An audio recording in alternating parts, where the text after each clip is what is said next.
महर्षि H पाठक की कक्षा में आपका स्वागत है। भारत की हर धड़कन में मेरी आवाज गूंजेगी, इतिहास के पन्नों पर मेरी छवि उभरेगी। मैं मरकर भी अभी जिंदा हूँ, मैं ना रहूं भले पर मेरी आवाज रहेगी।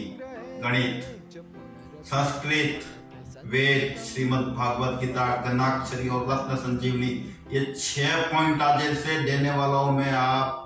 आपके कार्य सिद्धि की गारंटी है। ये 6 पॉइंट अगर डिटेल से समझ गए ना, आप जहां हाथ डालोगे ना सोना लेके निकलोगे।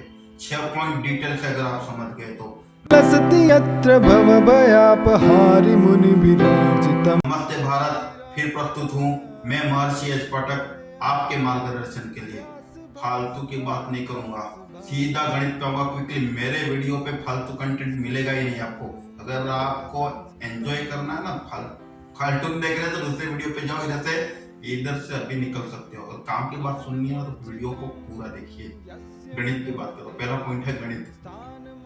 गणित क्या है? फल से फूल बनने की, फूल से फल बनने की प्रक्रिया गणित है। विज्ञान गणित पर तो आधारित है। एरोप्लेन अंतरिक्ष में किसके सहारे उड़ रहा है? गणित के सहारे से उड़ रहा है। चंद्रयान अंतरिक्ष में गया था, किसके सहारे गया था? गणित के सहारे गया था। आपका स्कूल का रोल नंबर, आपका मकान नंबर, आपका दुकान नंबर, आपका पिन कोड नंबर, सूर्य की गति, चंद्र की चाल, नवग्रह जो घूम रहे, नक्षत्र घूम रहे, सब में गणित और गणित। तो आप पंचांग देखते हो ना, गणित है। तिथिवार, नक्षत्र, योग, करण, सब में गणित है। लोग बोलते हैं कि पूरी की पूरी दुनिया विज्ञान है। विज्ञान नहीं है, मैं बोलता हूँ पूरी दुनिया गणित है, क्योंकि विज्ञान भी बिना गणित के तो हो ही नहीं सकती है। विज्ञान भी तो गणित के पैरामीटर पर आधारित है। गणित जिस दिन आप समझ गए ना, आपके काम ऐसे क्विकली होंगे, ये मेरी गारंटी है। दूसरे पॉइंट पे आता हूँ, संस्कृत। वेद जो है उसको दुनिया का सबसे पुरानी पुस्तक वेद कहा जाता है, वो संस्कृत में लिखी गई है। ब्राह्मी लिपि संस्कृत का भाग है। उसके बाद महर्षि पाणिनि ने कश्मीर, जम्मू कश्मीर जो आप बोलते हो, आज जम्मू कश्मीर को रखने की क्या जरूरत है? बहुत सारे लोग बोलते हैं, आपको इतिहास मालूम नहीं है कि पाणिनि ने जो व्याकरण की रचना की ना, संस्कृत के व्याकरण की, वो कश्मीर में की थी। इतना ऐतिहासिक महर्षि अगस्त से जुड़ा हुआ है कश्मीर। आप उसको ऐसे नहीं छोड़ सकते। मैं संस्कृत से आता हूँ। उन्होंने जो व्याकरण की रचना की है, आज तक लिपि वैज्ञानिक मानते हैं इससे अच्छी व्याकरण, संस्कृत से अच्छी व्याकरण आज तक फेरबदल करने की, एक बिंदु जितना भी फेरबदल करने की जरूरत नहीं है।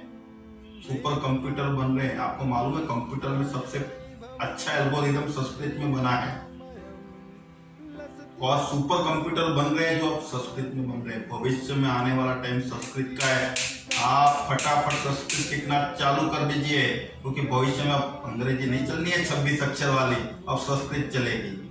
ये मैं आपको लिख के दे सकता हूँ, संस्कृत चलेगी भविष्य में। अगर आपको संस्कृत नहीं आता है ना, आप कुछ नहीं कर पाओगे, ये गारंटी। आप जाके जर्मनी में जाके देखो, संस्कृत के महाविद्यालय खुल गए। जर्मनी, आप जितने भी लैंग्वेज, डच वगैरह जो भी आप पढ़ते हो, सब के सब संस्कृत से निकले हुए। मैं नहीं बोला, खुद बोलते हैं जर्मन के लोग। आप जर्मनी का जो एयरलाइन है उसका नाम क्या है देखिए, सर्च करके गूगल, लुफ्थहान्सा। मैंने किसी जर्मनी के व्यक्ति को पूछ लिया कि भाई इसका मतलब क्या है, वो मेरे को ऐसे टेढ़ी नजर से देखने लग गया कि गुरुजी क्या पूछ रहे हो? बोला इसका मतलब क्या है? बोलता है ये संस्कृत का शब्द है, लुफ्थहान्सा, जो हंस लुप्त हो गए। संस्कृत से लिया आधिकारिक, अरे गवर्नमेंट ने आधिकारिक एक विभाग बनाया हुआ है संस्कृत पे जर्मनी में। हमारा भारत तो संस्कृत की देन, यहीं से तो उत्पत्ति हुई है संस्कृत की, फिर हम क्यों पीछे हैं? आपको मालूम है कंप्यूटर में एल्गोरिदम संस्कृत। अंतरिक्ष में जो मैसेज भेजे जाते हैं, अलग अलग लैंग्वेज में भेजे गए, मैसेज बराबर जा नहीं रहे थे, मैसेज उलट जा रहे थे। मैसेज वहां पे पहुंचते पहुंचते उलट जाते थे, शब्द का अनर्थ हो रहा था। फिर वैज्ञानिकों ने संस्कृत लैंग्वेज में जब मैसेज भेजे तो बराबर मैसेज पहुंचा। वैज्ञानिक इसलिए तो संस्कृत को छोड़ते नहीं है। हमारे ग्रंथ नासा के पास है, उनके बहुत सारे संस्कृत पे रिसर्च है, आप जाके पढ़िए, मुझे भी बताइए और क्या मुझे बताना चाहिए इसमें। संस्कृत पर हम बहुत सारा काम कर रहे हैं, हमारी तो वेबसाइट भी आ गई है संस्कृत पढ़ाने के लिए, हम गणित पढ़ाने के लिए सब काम कर रहे हैं हम लोग। थर्ड पॉइंट पे आता हूँ। थर्ड पॉइंट है वेद। वेद में क्या लिखा है? वेद क्या है? वेद एक ईश्वरीय पुस्तक है। आपने जीवन में कभी न कभी कोई इलेक्ट्रॉनिक वस्तु तो खरीदी होगी, जब कोई इलेक्ट्रॉनिक वस्तु खरीदते हैं उसके साथ एक छोटी सी बुकलेट आती है, क्या बोलते हैं उसको, मैनुअल। क्या लिखा रहता है उसमें, हाउ टू यूज, इस प्रोडक्ट को कैसे यूज करना है। उसमें कभी ऐसा लिखा है कि इस प्रोडक्ट को बनाने वाले के 3 बच्चे थे, 2 बच्चों ने लव मैरिज कर दी, एक ने अरेंज की, कुछ ऐसी कहानी होती है, नहीं होती है। वैसे वेद में भी कोई कहानी नहीं है। मैं पुराण की बात नहीं कर रहा हूँ, मैं आपको क्लियर कर देता हूँ आज। मैं पुराण और बाइबल तीनों को नहीं मानता। मैं हिंदुओं के पुराण को भी नहीं मानता, मैं मुस्लिम के कुरान को भी नहीं मानता, और मैं क्रिश्चियन के बाइबल, तीनों को नहीं मानता। कहानियों पे मेरे को बिलीव ही नहीं है। गणित में कोई कहानी नहीं होती है, गणित पे बिलीव करो।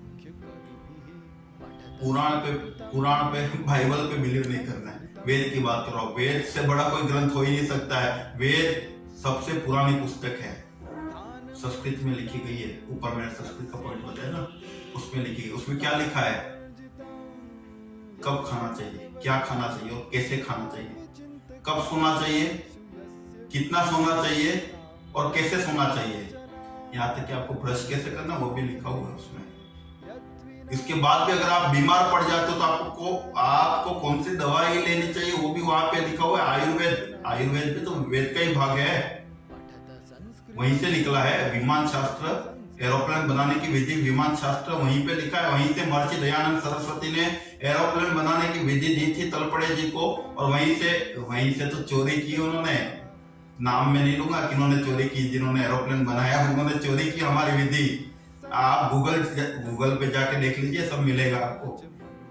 7 तल का एरोप्लेन बनाने की विधि, आज तक वैज्ञानिक विधि को चोरी करने के बाद भी 2 तल से ज्यादा बना नहीं पाए। हमारे पास 7 तल का बनाने की एक अक्षौरिणी सेना राम जी की पूरी आ गई थी एरोप्लेन के अंदर, ऐसी विधि है वेद। उसके बाद आता है श्रीमद् भागवत गीता। श्रीमद् भागवत गीता क्या है? अर्जुन ने क्वेश्चन पूछे, कृष्ण ने जवाब दिए, फिर अर्जुन ने क्वेश्चन किए, फिर कृष्ण ने जवाब दिए। बहुत सारे लोग बोलते हैं धर्म पे क्वेश्चन नहीं होना चाहिए। अरे कौन कहता है कि धर्म पे क्वेश्चन नहीं होने चाहिए? जहाँ पे क्वेश्चन बंद है, जिज्ञासा खत्म है, वो तो धर्म का फुल स्टॉप लग जाएगा, कुछ हो ही नहीं सकता। हमारे धर्म में तो ऐसा नहीं है। हमारे जिज्ञासु को तो हम आमंत्रित कर रहे हैं, आइए, क्या जिज्ञासा है बताइए हमको। कृष्ण अर्जुन संवाद, भीष्म युधिष्ठिर संवाद, यक्ष युधिष्ठिर संवाद, शिव पार्वती संवाद, नचिकेता और यमराज के संवाद, ऐसे कितने संवाद, क्वेश्चन आंसर अवेलेबल है हमारे ग्रंथों में, जाके पढ़िए। और जो कहते हैं ना मत क्वेश्चन करिए, उनको पूछिए कि ये नचिकेता जी ने यमराज को क्यों क्वेश्चन किया। हमारे तो ऐसे बालक है जो यमराज से जाके क्वेश्चन करते हैं। क्वेश्चन आने चाहिए हमेशा। श्रीमद् भागवत गीता में ऐसे फॉर्मूले दिए कृष्ण भगवान ने कि आप बिजनेस कर रहे हो, आप सांसारिक लाइफ में जी रहे हो, आप आध्यात्मिक लाइफ में जी रहे हो, किसी भी लाइफ में जी रहे हो, फॉर्मूले ऐसे काम आएंगे ना, आप अपने आप को अपडेट कर दोगे। ये मैं गारंटी दे सकता हूँ। आप भिंद्रा जी को जाके पढ़िए, उन्होंने भी तो कुछ दिए हैं वीडियो, जाके देखिए उनको। ये वेद शास्त्रों में जो ज्ञान भरा है ना श्रीमद् भागवत गीता में, अर्जुन जी को जो कृष्ण भगवान ने फॉर्मूले दिए ना, अगर आपने उसमें से कुछ भी उपयोग कर लिया ना, आपके और हमारे बिहाफ पे तो अर्जुन ने क्वेश्चन किए थे कृष्ण जी से, आपके आज की प्रॉब्लम हर काल परिस्थिति के अनुसार क्वेश्चन किए जाए, आज भी आपको उतने काम आएंगे। श्रीमद् भागवत गीता मैं दूंगा, इस पे भी और वीडियो लेके आऊंगा। चौथा भाग है घनाक्षरी, बहुत इंपॉर्टेंट है। ऐसा उंगली को 1 2 3 4 इतने से ज्यादा घनाक्षरी को जानने वाले पूरे इंडिया में, पूरे विश्व में कोई व्यक्ति है ही नहीं। मैं आपको बता रहा हूँ, घनाक्षरी को जानने वाला पूरे विश्व में ऐसा उंगलियों पे गिन जाओगे, इतने ही लोग हैं। और ये घनाक्षरी है ना, ये क्या है, घनत्व को बढ़ाती है। मतलब आपकी जो एनर्जी है उसको 100 गुना ऐसा कर देती, बढ़ा देते हैं, 100 गुना बढ़ा देती है आपकी एनर्जी। इस घनाक्षरी के उपयोग से तो हमने मरते हुए आदमियों को जिंदा किया है। बहुत ताकतवर चीज है। 360 प्रकार की घनाक्षरी आती है, अगर सही प्रकार से यूज कर लिया ना, आपका जीवन बदल जाएगा, गारंटी दे रहा हूं मैं आपको। बहुत इंपॉर्टेंट है। घनाक्षरी को जानने वाले हैं नहीं, आपके घनत्व, आपको एनर्जी, आपकी ऊर्जा, आपके ज्ञान, आपके विज्ञान को बढ़ा देती है। बहुत शक्तिशाली चीज है। उसके बाद आता है रत्न संजीवनी। ये ऐसी विद्या है ना, भारत में ऐसी ऐसी विद्याएं, आप उसका ध्यान रखते नहीं है ना, ज्ञान भी नहीं रखते और ध्यान भी नहीं रखते कि भारत क्या है। आप अमेरिका से प्रभावित हो जाते हैं, इंग्लैंड से प्रभावित हो जाते हैं, लेकिन ये तो इनके पास ज्ञान था कहाँ। जब वो भारत पे शासन कर रहे तो उनके वहां लंदन में एक ही स्कूल थी, वो भी आज का जो उनका संसद भवन है उसके पीछे एक ही स्कूल थी जहाँ पे बाइबल पढ़ाया जा रहा था। तब इंडिया में क्या पढ़ाया जा रहा था? रसायन विज्ञान, मेट्रोलॉजी, इतने सारे ग्रंथों का यहाँ पे एजुकेशन चालू था। ये मैं नहीं बोल रहा, आप चर्चिल जी का बयान देना देखना जाओ, आप गूगल करो, सब मिलेगा आपको। मैं जो बता रहा हूँ, मैं इधर वो ज्ञान देने नहीं बैठा हूँ, आप गूगल पे जाओ, सब मिलेगा आपको। रत्न संजीवनी है, किसी भी पत्थर को जागृत करके शक्ति पुंज में बदल देती है।